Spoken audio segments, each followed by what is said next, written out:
Hey gang, it's Trevor, one of your hosts of the HOLO Health Podcast, and you're in store for a treat because we have an interview where Alex sits down with Will Smith, who is a father, a believer, a husband, and is an engaged member of the HOLO Collective, and they have a deep conversation about Will's transformation, not only physically, but mentally and spiritually as well. You see, we met Will over a year ago, and today, I would say he's living a truly healthy life. His story is inspiring. The way that he's stewarding his health well and the wisdom he shares is so encouraging and practical as well. Sit back and enjoy this conversation between Alex and Will.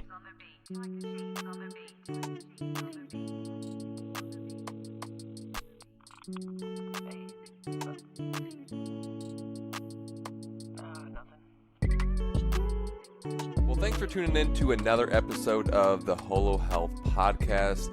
I'm here, your host, Alex. Unfortunately, we do not have Trevor joining us today. He'll be on another episode. Trevor, we miss you. I apologize. But we do have a better, much better looking, much more fit, way nicer of a guy than Trevor in the studio.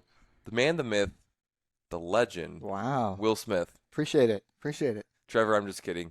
We miss you. We love you. We do love you. Some of those were true. Some of those were not true. I'll let you decide. I'll let you decide. Up to you. So, Will, I'm really excited to kind of dig into all things your story, why you're pursuing health, how it intersects every area. But before we do, and before we kind of give an overall snapshot of Will Smith, I like to start things a little bit lighthearted, a little bit fun. All right. What time did you wake up today? 3:45. 3:45. You were not expecting that. I was not expecting that. Yeah. Well, to be fair, it's because my 3-year-old kicked me in the back. Oh. Yeah. Okay. So we only have one kid right now. Our other two are away at camp, and so he's been crawling in our bed, and we've been a little more lax about it, and he kicked me, so I was like, oh, I'll get out of bed now. Yes, I'm awake. I got to get up at 4 anyway, so Exactly. what's 15 minutes? Because you usually get up around 4 o'clock anyways. I do. I get up at 4 every day, except for Saturday. And then you work out at 5. Yep. And then you're off to the races. Yep. When do you normally eat breakfast? Well, I eat breakfast really 3 times over the course of my morning. Three breakfasts. I eat at 4, 7, and like 8:30. That's amazing. That's my man. That's why we're best friends, because he eats 3 breakfasts like me. Yeah. Will, for the people who don't know you, this is the first time they're listening to you. Give us a 60-second snapshot of just the high-level things about you. Yeah, so I have a wife and 3 kids. We've been Georgia natives now for almost 10 years, I think about 9. My kids are 3, 5, and 7. Okay. Almost 7. So I have to reframe how I say it now because, you get used to it for a year. You're like 3, 5, and 6, and then it's not. It's 7. Yep.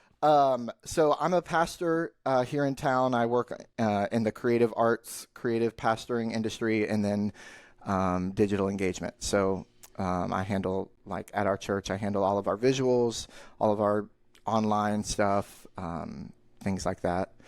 And man, I have been doing that now for a good while. I didn't ever think I would be in ministry, but that's another story. But how you never tell God no, So There's a word right there.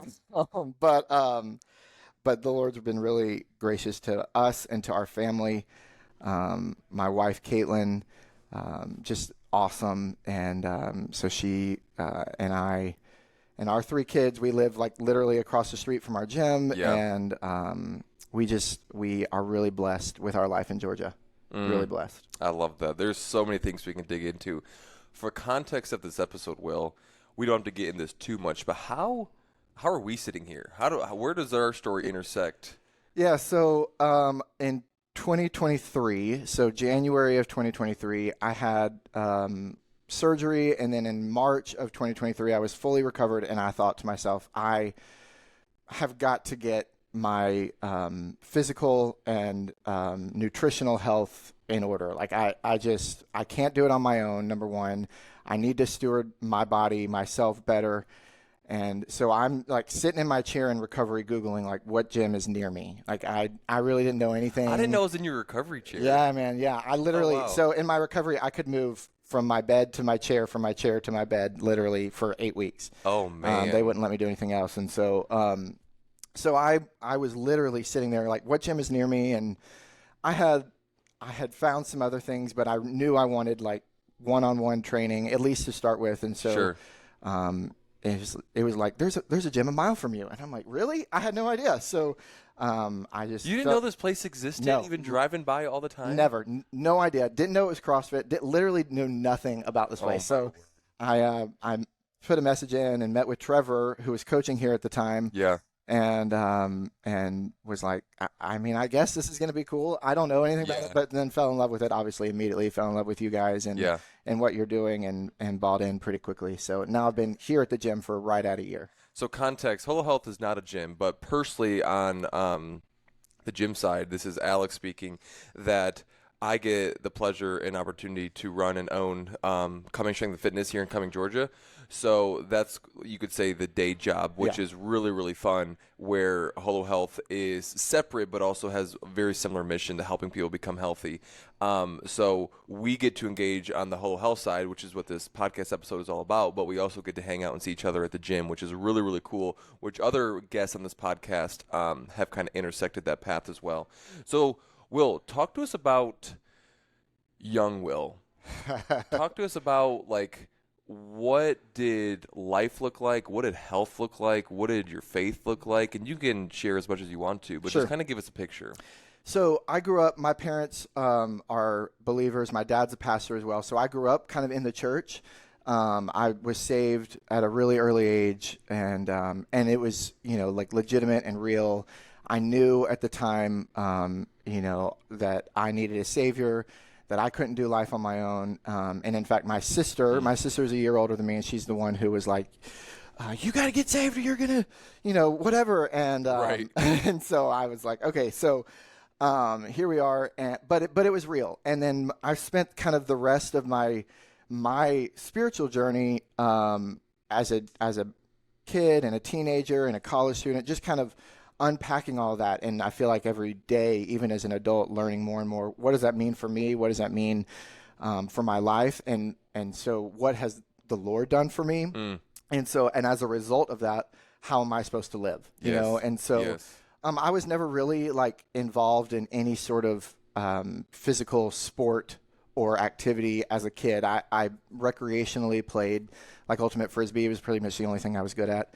And I was really bad at everything else. So, but I was also really good at dancing. So I did a lot of musical theater and dancing growing up. So that was kind of my outlet for physical conditioning. That sounds like the complete opposite of me.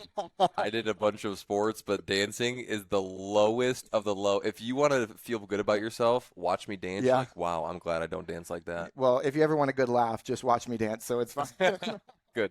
Everyone in the gym knows because I just dance all through class. So, but anyway, so I knew though that my body, myself, my health, just in general, even as a high schooler, I wanted it to be more than about me. I felt like we put ourselves often in the center of our own story, especially our own salvation story. And that is opposite of the Christian life. Like God saved us, and Jesus with his work on the cross, and there was nothing we could or couldn't do, and he doesn't revolve around us, we revolve around him.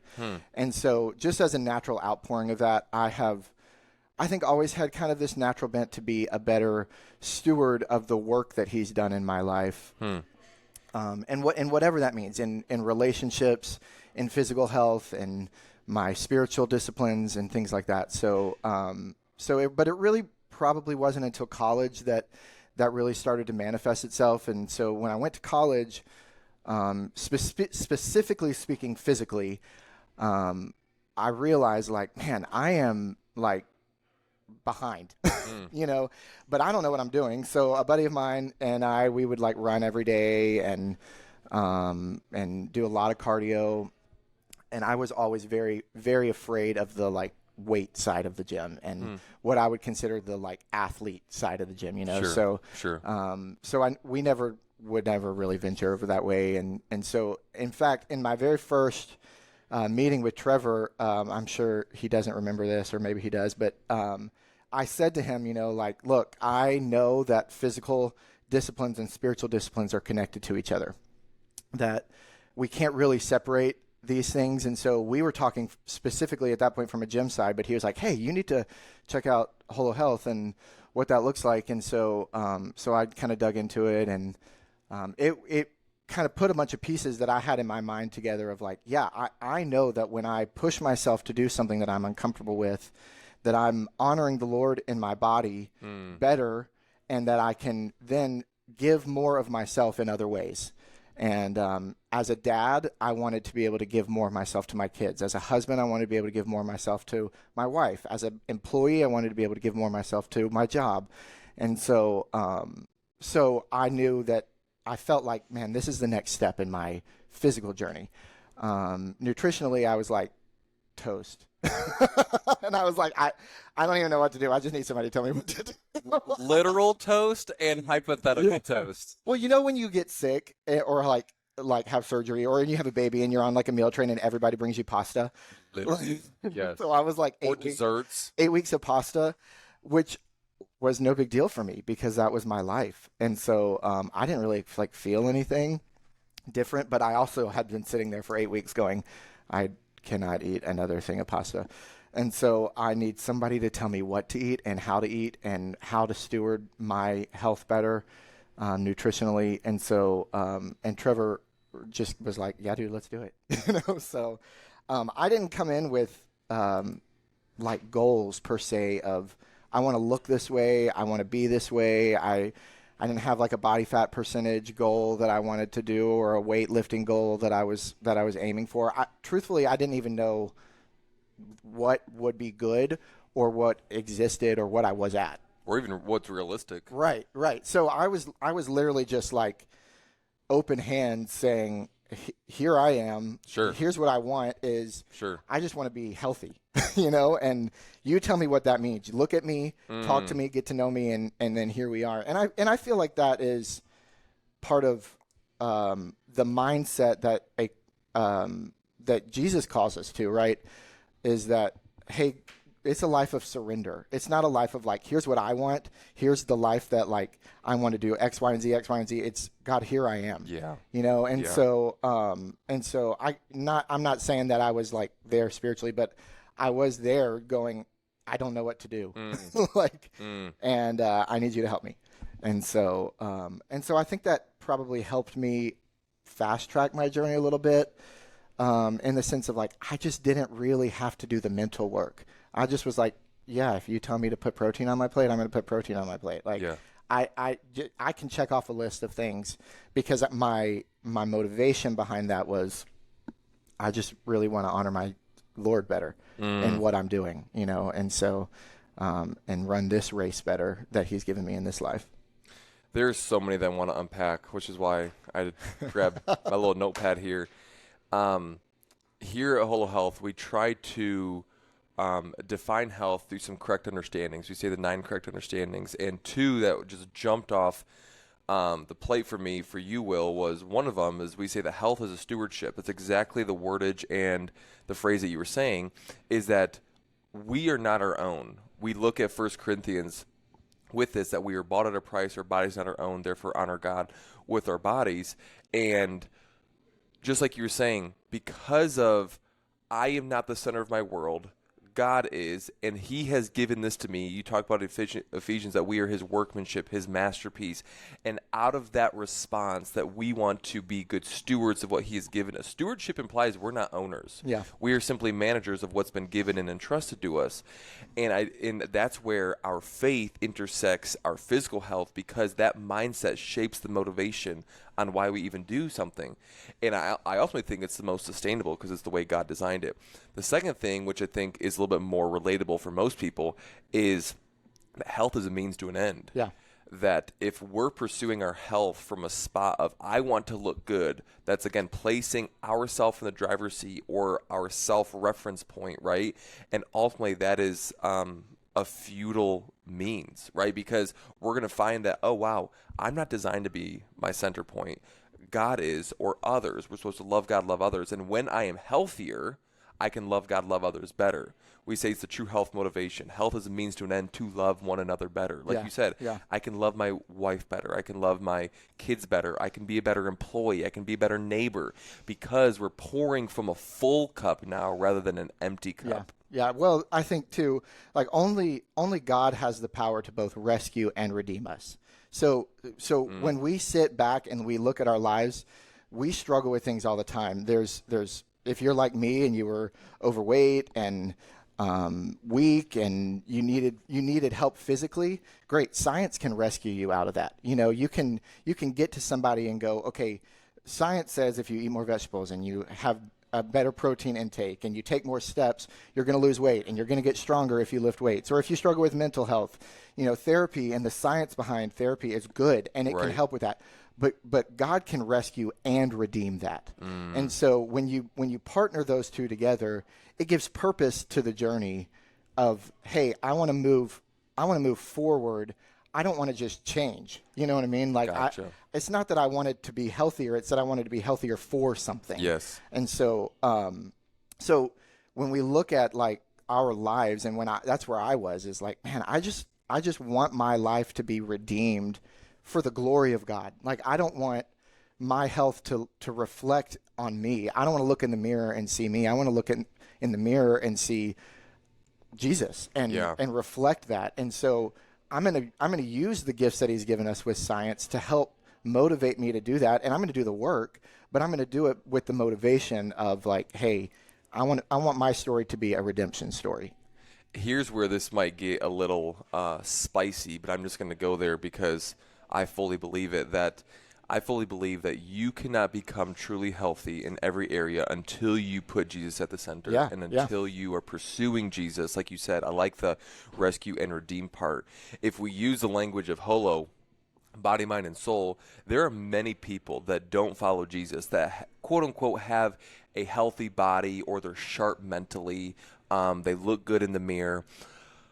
But our soul is designed for the freedom that God gives us. Our soul needs to be satisfied, but it's incapable of satisfying itself. It's called an appetite, right? We look at it through money and drugs and relationships and all followers, whatever that looks like, prestige, status. Where ultimately our soul is the one, like you said, that needs the rescuing and the redemption. Yeah. Like you said, science can help us get our physical goals, but it cannot touch the soul. And that's where God designed it specifically to be permanently satisfied in him. He said, I am the bread of life, right? And how we do that is we surrender control. We think that we need to control it and rein in the grip and just like figure it out ourselves, where ultimately he's saying, no. When you surrender control, open up your grip, because he's the good shepherd, we're the sheep, and we trust him fully, and we're like, God, it's yours, it's not mine. Kind of going back to that like self-reference point. It's not me, it's a God reference point. You are the center. And I mean, it changes everything. It does. When you look at people, like I'm a big proponent of, look, if I don't have to make the mistake, if I can learn from somebody who already made the mistake, right? Like, I'd rather read other people's stories. And so you look at people who have lived a full life on both sides of the coin. Some people, on their deathbed who are like, I have done everything I can do and I'm just ready to meet Jesus. And then there are other people who have serious regrets at the end of their life because they pursued so much. And so you read, like in the Bible, Paul, or the writer of Hebrews says to run the race with endurance, fixing your eyes on what's ahead of you, like forward thinking. And so it's not like I want to be healthier because I want my life to be healthier. It's I want my life to be healthier because when I meet Jesus and he says, well done, good and faithful servant, I want to know that I have given everything to him that I could give in my life. I firmly believe that when we are pursuing health in every area, we're really just pursuing the image of Christ. Yeah. Because God designed us holistically, right? But he also designed us like him. Yeah. Jesus was the perfect embodiment, not just of the Son of God here, but he embodied the Edenic state, the Garden of Eden, where Adam and Eve obviously fell out of sin, that Jesus lived that perfectly. When I am trying to pursue my physical health, it really is just trying to pursue what Jesus was able to do and God's design for me. Sure. Same thing relationally and spiritually. Like Jesus was holistic as well. Yeah. So for sure. Yeah, your faith definitely encompasses and integrates all aspects. Like you said, even day one when you were talking to Trevor's like, hey, I know there's a lot of parallels between my physical disciplines and my spiritual disciplines, which is honestly the mission of Holo Health here, just bringing language and conversation around that. So, Will, I want to kind of hunker down on something you said, then we can kind of progress in this conversation, is you walked in at a point of your life saying like, hey, I need help and I want to be healthy, but I don't really know what that is. You tell me what's realistic, what I should be doing. You've seen, and I will I will praise you, not make you do it, that you've seen some tremendous growth over the past year and a half now. What would you say health is now over your past 15-plus month journey? How would you define it? I think that's a good question. I think my temptation, my selfish temptation, and probably what I've struggled with most over the last year is to look at myself and go, man, I am so much healthier now than I was a year ago. And the reality is I am, by every metric that you could probably look at scientifically, I am healthier now than I was. My doctors would say that when we do the scans here, the scale would say that. However, I also think it's so much more than just what that says. What those metrics are. Yeah. So I want to look at my life when I say I want to be the most healthy version of myself.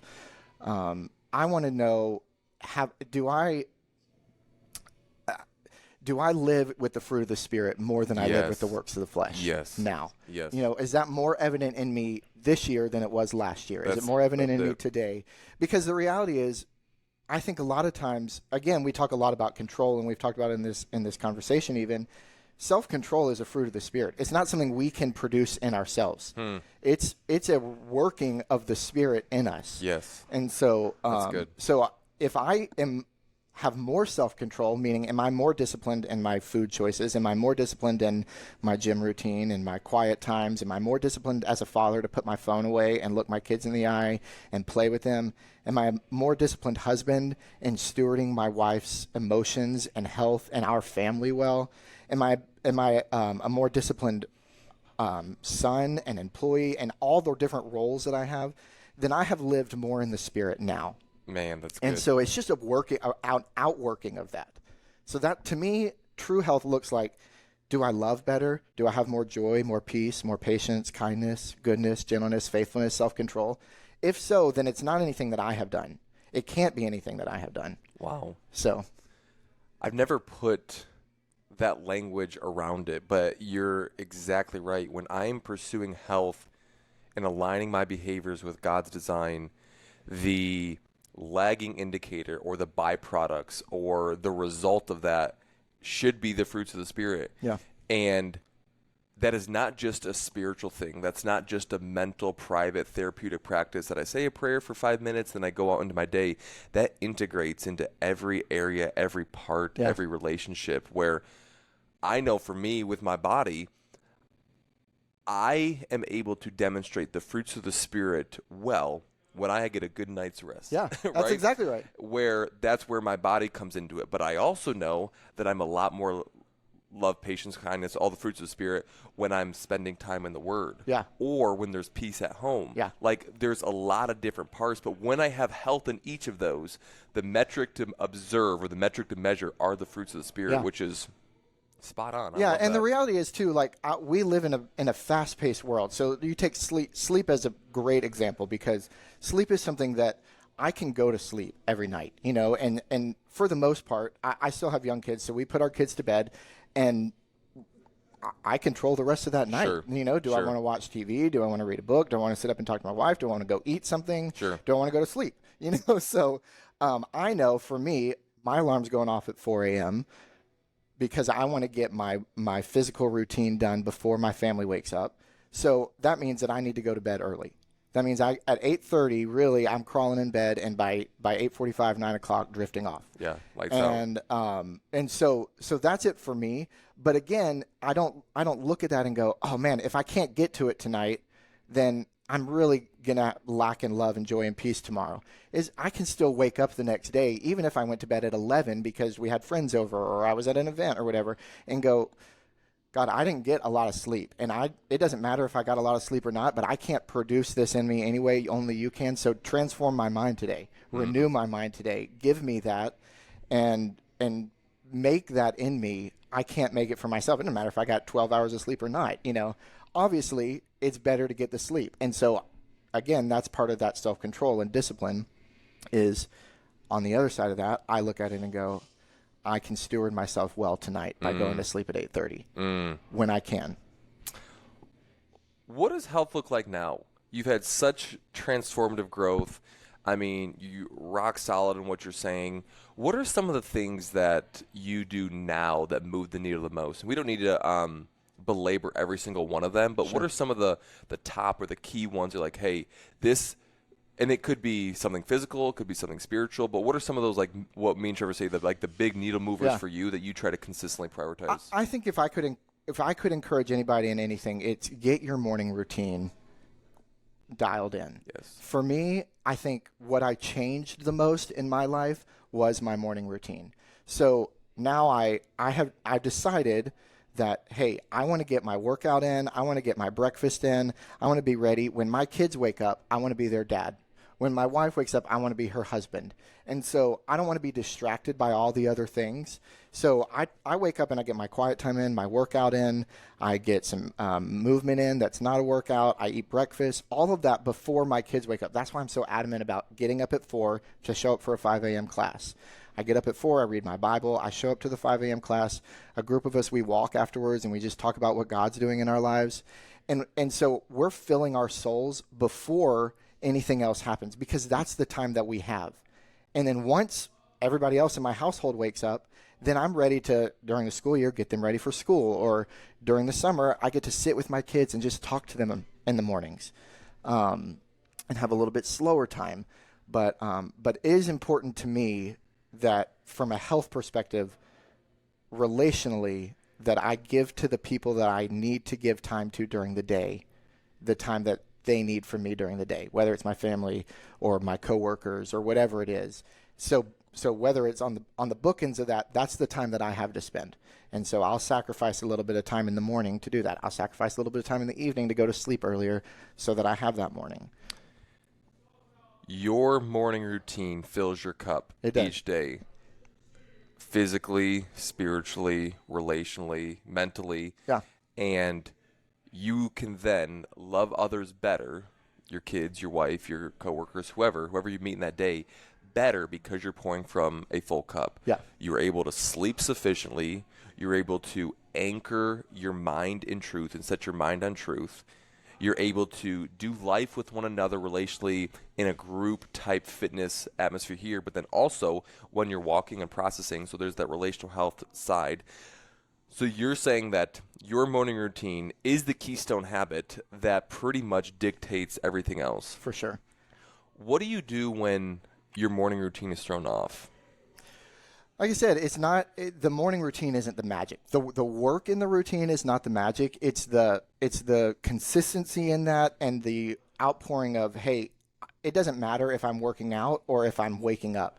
I need Jesus to fill my cup. Yeah. It's working out doesn't fill my cup. Walking doesn't fill my cup. It's Jesus who fills my cup. So if I can't make it to a 5 a.m. class, great. Maybe I can make it 15 minutes up earlier, 15 minutes before my kids wake up and get 15 minutes in the Word, or maybe my kids woke me up that day and I just need to say a quick prayer of like, Lord, I don't have time.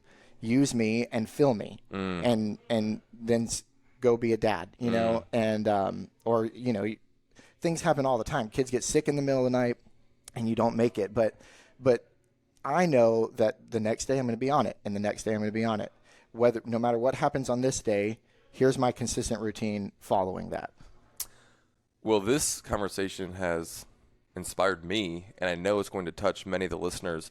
Is there any last-minute thoughts or encouragement or maybe last-minute takeaways that if someone's listening that maybe not even be pursuing or prioritizing their health and maybe they know they should be or just kind of in that spot, like what would you want to tell that person? Yeah, I think I would say two things. Number one, I would say just do it. It's like I talk to a lot of people who have kind of watched me maybe from the outside look different over the last year, who's like, man, if I just had the discipline you did. And it's like, yeah, you do. All you have to do is just do it. And then once you start doing it, those actions will continue to compound on themselves. And don't do it alone. Definitely, the days that I don't want to come work out, I come work out anyway because the people that I work out with, I love. And the days that I don't feel great, my wife and I, we text each other all the time, like, man, I'm in an 8 out of 10 with the kids today, because we're not alone. So I know when I come home or when she comes home, one of us, if we're at our level, then we can take the kids away, or we can say, hey, mom and dad need a minute to just process things, and you guys go play outside or watch TV or whatever it is. Sure. That's the first thing I would say. The second thing I would say is when you start and you start pursuing your health from the mindset that, hey, God, I want you to be honored in me, Satan will want nothing more than for you to be the center of your story. And so he's gonna push everything your way. I think a lot of times that temptation comes in the form of pride, of just like, look how great I am. Look at the steps that I've done. Look how disciplined I am in the morning and the results that I have. But the reality is I didn't produce those in me. I didn't produce that discipline in me. And so it's just a continual reminder to yourself that, again, you are not the center of your story, that Jesus has to be the center of your story because he created you, because your life, your every breath that you have is only because of him. And so for me, I think practically that looks like I have a bunch of songs that are just basic scripture that I just listen to, a lot of the Psalms put to words, and I just listen to them over and over and over again that remind me, hey, your pride is your pride, that God rescued you, God redeemed you, and so you need to live out of that. Will, first off, thank you for this. Thank you for your light that you shine so brightly. Thank you for your impact here at the gym community. Thank you for your leadership with HOLO. Thank you for everything. Sure. I mean, it's been so cool to just play a small part in this journey, and I'm truly grateful for it. I'm really excited to kind of see where it kind of takes you. Well, I'm grateful for you guys. It was definitely ordained by the Lord that we crossed paths. Absolutely. So I like to start and end things on a lighthearted note. So if you don't know anything about me, this is a fun fact that I love ChatGPT, and I use it just for the randomest things. The other night, I literally said, ChatGPT, can you please tell my kids who are 3 and 5 a bedtime story about E.E. the Mermaid and Blaze the Monster Truck? And I put it on the audio thing, and for 2 minutes, it gave us a made-up story as we sat in bed. That's awesome. And I was like, this is parenting hacks right here. That like, is I'm so brilliant. tired. I'm going to use that for sure. They can tell the story instead of me tonight. I don't do it every night, but I thought that was a fun That hack. is a brilliant idea. So as you were finishing, I typed in, give me a list of 10 funny would you rather questions that we're both, I don't know what these are. These are totally random. All so right. we're both going to answer. You have to go with your gut. Okay. All right. First one says, would you rather have a permanent clown face or always wear clown shoes? Shoes. Shoes, for sure. Would you rather fight 1 horse-sized duck or 100 duck-sized horses? 1 horse-sized duck. I think I'd do 100 duck-sized horses. No way, dude. They can come at you from every angle. I don't just kick them. If you have one, you're at least looking them in the eye. That's true. You only got one to take down. Would you rather only be able to whisper or only be able to shout? Ooh, that's a good question. Shout. Only be able to whisper or be Alex? According to my wife, that I'm the loudest Shouting human. all the time. Hey, I love her and she loves me, but she's right. I'm a very loud human. Would you rather have spaghetti for hair or sweat maple syrup? Ew. Well, I don't have hair, so I'd rather have spaghetti for hair. I've always wanted great I think hair. spaghetti for hair. Sweat maple syrup. That's really gross. Terrible. Yeah, you'd be sticky all the time. Would you rather have to always sing instead of speak or dance? Oh, this is a great one. Would you rather have to always sing instead of speak or dance everywhere you go? Dance. I do that anyway. I'd rather sing. If you catch me on the road, I'm dancing. No way. In the car, 100% dancing. That's so good. I'm like, I am about to go work out now because I'm singing and I'm in a store and I'm singing. Your Buddy the Elf everywhere you go. Would you rather have a rewind button or a pause button for your Ooh. life? Pause. Would you rather be? Oh, I have to answer that. Probably pause as well. Would you rather be able to talk to animals or be able to speak every language in the world? Every language. Yeah, me too. Would you rather have a third arm or a third leg? I don't know. Third arm. Probably do arm. Would you rather have an elephant-sized hamster or a hamster-sized elephant as a pet? Ooh. That's hard. A quick story. I had 2 gerbils growing up, and I got them from my 3rd grade teacher, and we woke up in the middle of the night, and one gerbil had eaten another gerbil. So I don't want hamsters at all. I just have this Gerbils eat vivid one another? memory of waking up to a bloody cage and one gerbil with like a bone sticking out of his mouth, looking at me like, You're "Look kidding. what I did." You're No, kidding. 100% true. Who knew that gerbils were predators? Cannibal gerbils. I thought they just eat little leaves and grass and stuff. I guess he got hungry. Anyway, or maybe mad. Or don't upset your gerbils. I was gonna say a hamster-sized elephant, literally an elephant this big. You Yeah. don't have a massive thing in your backyard. Yeah, I agree. I'm traumatized by that story. neither. I can't It was wild. I'm shook right now. Last one. Would you rather never be able to use search engines or never be able to use social media? Oh, Oh, social media. Yeah. I wish I didn't have to right now. Good Easily. grief. Too easy.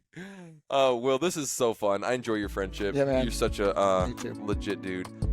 If someone wants to connect with you, reach out to you, where can they? You can find me on Instagram. It's my Instagram is Will1992Smith. Will1992 Smith. Awesome. Well, I appreciate it. Yeah. And listeners, thanks for tuning in. We'll see you in another episode. Appreciate y'all. See ya.